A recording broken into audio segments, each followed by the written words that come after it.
The following tutorial is brought to you by WholeLoops.com.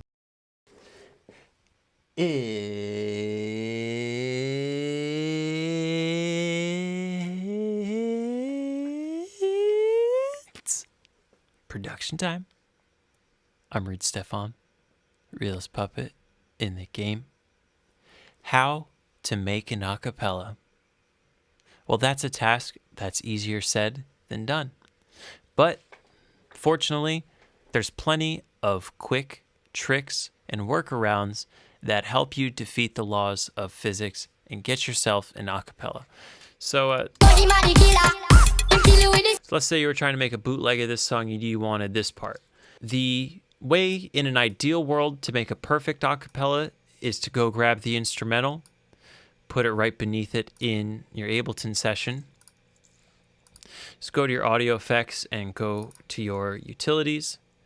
And when you phase invert the instrumental to the finished song, the music cancels itself out, and what you're left with is the acapella. Now you're always going to be left with some of that digital crunchy crap, and you can very easily get rid of that. You can very easily get rid of that by grouping these two channels and just dropping yourself a EQ 8 on here and hitting it with that low cut.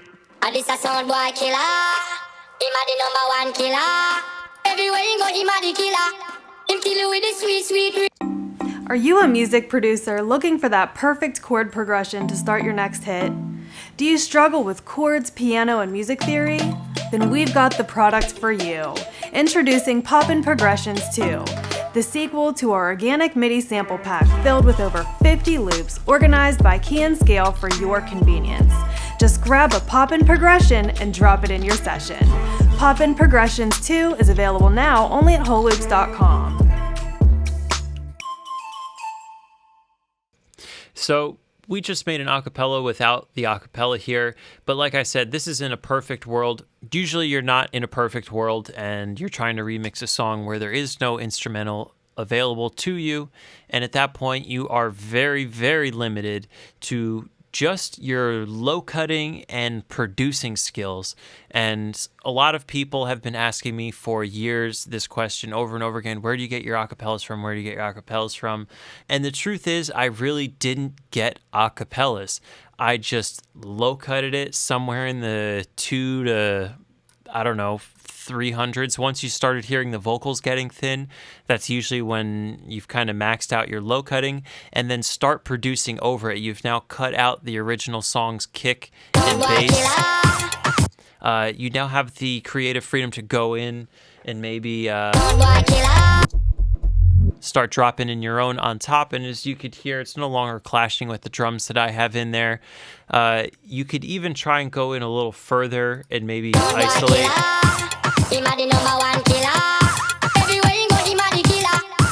vocals in the center by cutting out a little bit more of the percussion on top.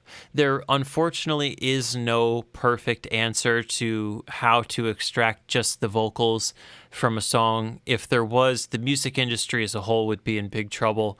I'm sure eventually we'll have the technology. There are some softwares that get pretty close. They don't work great for stuff like this where you're going to take it and use it as an acapella. I've really just been limited to either cutting a new vocal, getting lucky and getting an instrumental, or doing the old-fashioned low cut it and produce something over top it that sounded like it belonged there to begin with. So I hope this helps you get your bootlegs going and gives you a little bit more understanding on where acapellas as a whole come from, because if the labels and the artists and whatnot don't release it, this is pretty much what you're limited to. Thank you so much for watching. If there's anything you'd like me to cover in a future video, just leave it in a comment below. Peace out.